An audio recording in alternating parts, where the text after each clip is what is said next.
What's up, YouTube? So today we're going to be talking about one of the most famous freshwater fish that I'm honored to have in my tank, and that is the Congo tetra right there.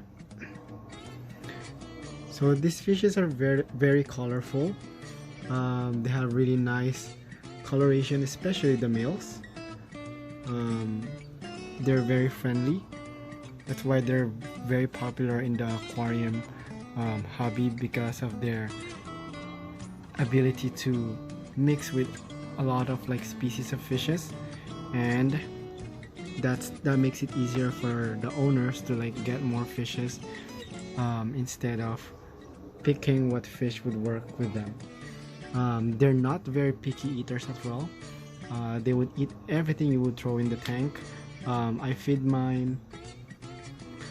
mine pellets, flakes. They would also eat some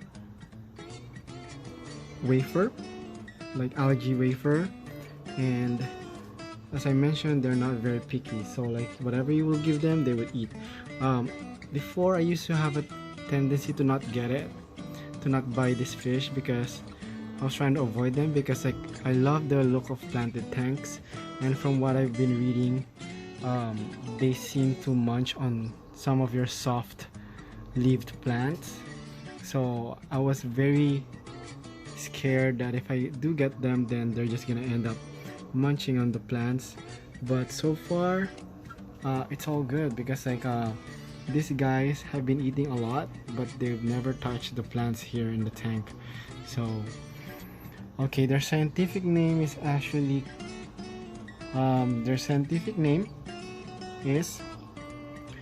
Pinacogrammus interruptus, and they're very popular in the aquarium community. They were first discovered in 1949, and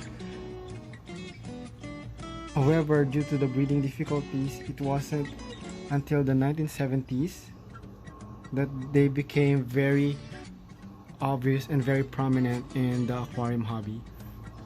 So before 1970s, people were just having a hard time like breeding these fishes. So now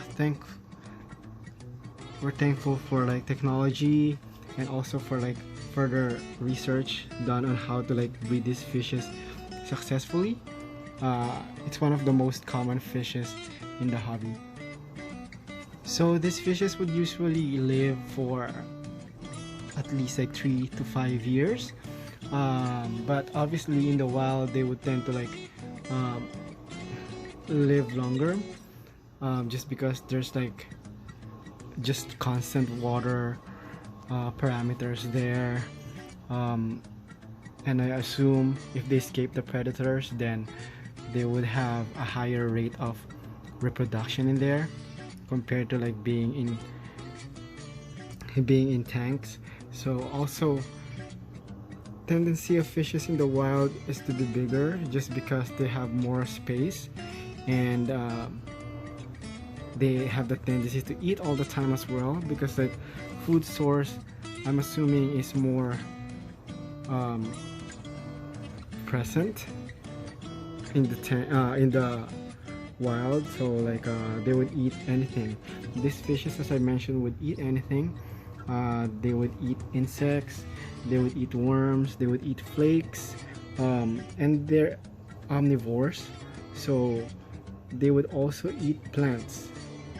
So that's one of the main reasons why I'm actually scared of getting them before, because they would eat my plants. But so far I don't have any problems with that. So the coloration is really beautiful. The males would have an orange color running from the head up to the tail, and the female is the one at the bottom right there. If you can see, the form of the fins are also different. The males have a white edge on the tails. They're both semi-transparent in color. The females don't have that trailing on the end of the caudal fin. Also, the dorsal fin on the males are longer compared to the females. See? And the females don't have that much coloration to them. They have a really bland coloration, and but I actually tried to get the males and females so that the males would show off their coloration more because they're trying to impress the female, and I think it's working because every morning I would see them I would see the male and the female dancing together. Every time I turn on the lights, I would see that. So that's really good. It's really good sign that I think they're enjoying the company of a male and a female and not just like all males. Anyway, so they do have transparent fins, and that fin will flow beautifully in the water, and they also have iridescent coloration to them, which does provide like a almost rainbow-like appearance to them. And so we have here Botox saying hi to the camera, but yeah, these fishes are very active, so they do need a lot of space. They are schooling fishes as well, so the more species you have in the tank, the better. I used to have like 4 in here. I'm actually getting more. I was just actually testing if they would like start eating the plants, and that's why I didn't want to get a lot, but turns out they're really good fishes, so I'm probably gonna get more of them so that I'll just have more beautiful fishes here in the tank. So like they do like to school, as I mentioned, and it's really stunning when they start swimming together. They're not skittish at all. They're not very skittish. Like, see, you can see it like coming up to the front, maybe because he thinks he's gonna get fed, but based on my experience with these fishes, they're not skittish. I think from what I've read, the minimum is a 30-gallon tank for this fish, and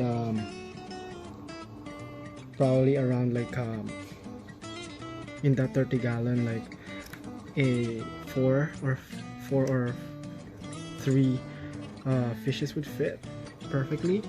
But I do suggest not to overcrowd the fishes.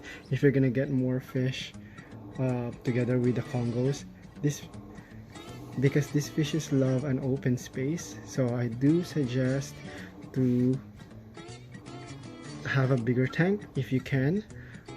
But if you can't provide a bigger tank, maybe try to not get as much fishes as possible, because they might get stressed out of not having a lot of space to swim. These are really fast fishes as well, so that's something to consider. So they also thrive in a water temperature from 72 to 82 degrees Fahrenheit, but the middle, around 75, 70, 76 would be the ideal target for that range, for the temperature. And for the pH, 6.0 to 7.5 range would be perfect. They do prefer their water a little bit acidic, because that's how their water is naturally in the wild. They live in like murky water with like a lot of wood, and that acidity helps them to thrive and kill off bacteria and like parasites in their skin and their scales as well.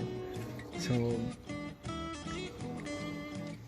as I mentioned earlier, they do like bigger tanks, but I do suggest that you try to imitate the environment as much as possible. Hi Botox. So you try to imitate the environment as much as possible, so that they would just feel safer, you know. Like for example, like they do love the overgrown. I've noticed in my Congos as much as the giant Daniels. They love going through those root systems on the tank on the top. They enjoy that a lot. So I think they feel safer being under the roots. They just feel like they're not gonna get caught by predators easily with those things. And I do have a lot of hiding space in this tank, so space is not an issue in this tank. So they do have a lot of swimming space as well, and that's why, as much as possible, I don't want to overcrowd the tank though. So okay, if you can hear me guys flipping through the pages, that's because I typewritten whatever I need to say, so that I'm not having brain farts. Every now and then I would have brain farts. So like for the food, as I mentioned, they're not very picky eaters. They would eat anything and everything you put in the tank. So they're naturally omnivores, so they would really eat anything. Like for example, I don't know if you can see, but that one is munching down on some roots, caught in the act. And these fishes are very fast. They would compete with the giant danios when it comes to feeding. That's why they're really fat right now, is because like they're the first fish who gets the food whenever I drop something in here. Also, they're very peaceful, as I mentioned earlier. I do recommend putting them with other peaceful species as well. I don't recommend putting them with like, hi Neptune. I don't recommend you putting them in a monster fish tank, because they're gonna get eaten. But like you can mix them with other small fishes.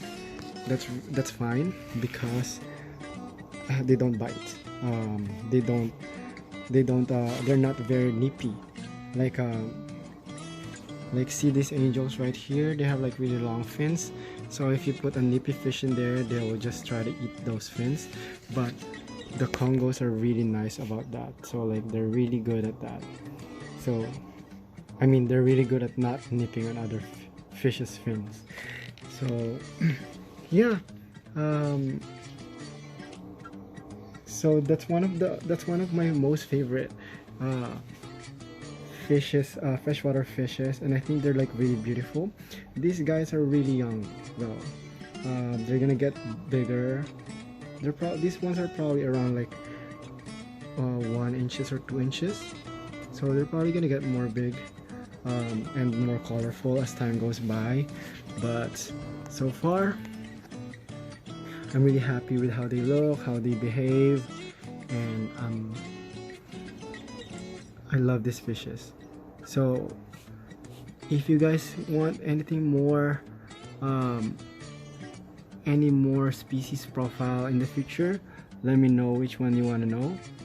I'll try my best to research on whatever fish I have in here, and so I can share it with you guys.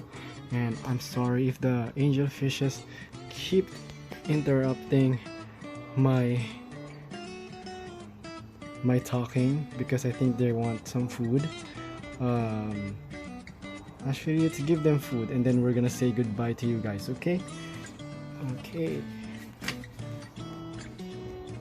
So just so you can see how fast these Congos are when it comes to eating. Okay. Okay, so watch out for the Congos, okay?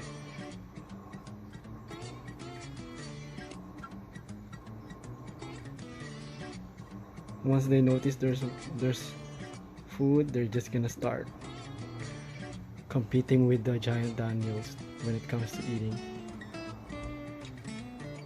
See, they're really fast. After all, they're related to tetras. They have a really cute face too, so like I do enjoy watching them. So yeah, so hope you guys enjoyed this one. If you have more questions, let me know on the comment below. I'll write a comment below and then I'll try to research as much as possible. I might have missed some information here, but I hope you enjoyed this video, guys. Click that subscribe button if you like this, and I'm gonna be putting out more videos soon. Okay, bye guys, fish out.